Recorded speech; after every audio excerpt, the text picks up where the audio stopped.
In my last video about the Insta360 head tracker for the Lunar Ultra, Hyperzane here complained that I did too much yapping to camera and didn't show nearly enough sample footage. So in this video I'm completely flipping it. This is the only part where I yap to camera, and from here on out, nothing but sample footage. Though I did learn some new things about the head tracker, which I'll explain throughout the video.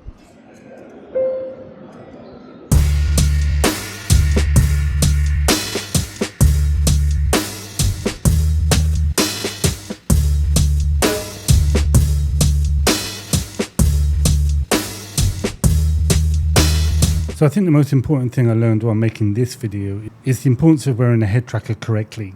It wasn't quite looking upwards enough. I actually kept trying to use the remote to adjust the camera eyeline up. So there are a few different ways to mount it. You can mount it on like a cap or a helmet with sticky pads, etc. But probably the most typical way is going to be using the wireless headphone style mount. It looks like a sports headphone with a hook that goes behind your ear. It's only later on I realized that I hadn't quite twisted the headphone part around enough to get a snug fit on my ear. The minute I did that and had it in the correct position, the eyeline of the camera suddenly matched my eyeline and the problem was solved.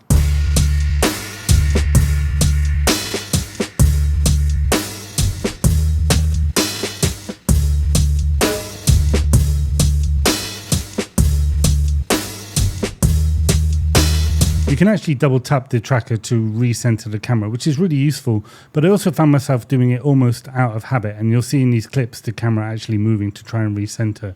Now I don't know if I actually needed to do this all the times that I did, but I found myself doing it a lot.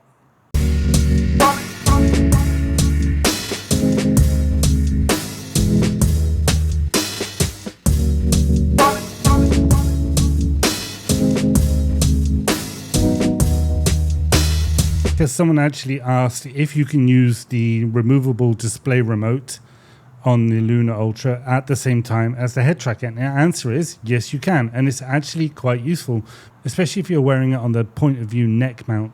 It's actually quite difficult to see where the camera is pointing. You have to sort of trust that it's pointing where you're looking, which most of the time it is. But with the display, you can actually confirm that. And yes, it 100% works.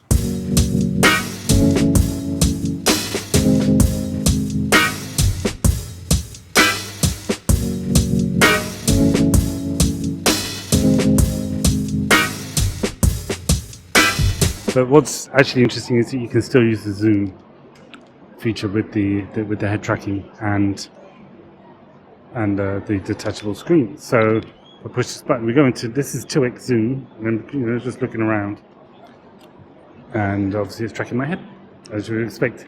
And at least on the screen it looks not bad, not too nauseating, a little bit smooth, easy to control.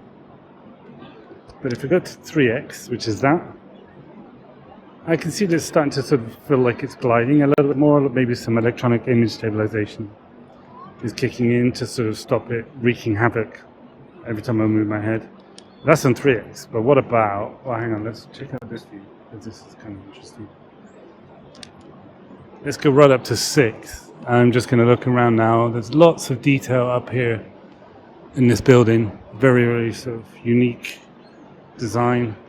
Let's come back down and look at those tiles again so you can get a reference point. And I can see that the tracking is getting a little bit harder to control. A little bit more dizzying maybe. And for the fun of it, why not? Let's go all the way up to 12. This is 12x. And the tracking is just a little bit manic. I can even see that it's going to be very dizzying. I mean, I'm not sure what I was expecting. The 12x is going to be difficult even if you're sort of just holding a camera. But hey, it works. It's something you can do. Let's go all the way back out to 1. And here we are back at 1x. So now back to normal. And a lot smoother. You can appreciate the difference here. This is probably the mode you want to be using most of the time. If you enjoyed the video or found it useful, please be sure to like and subscribe. Or if you have any more questions about the Lunar Head Tracker or the Lunar Ultra in general, let me know in the comments.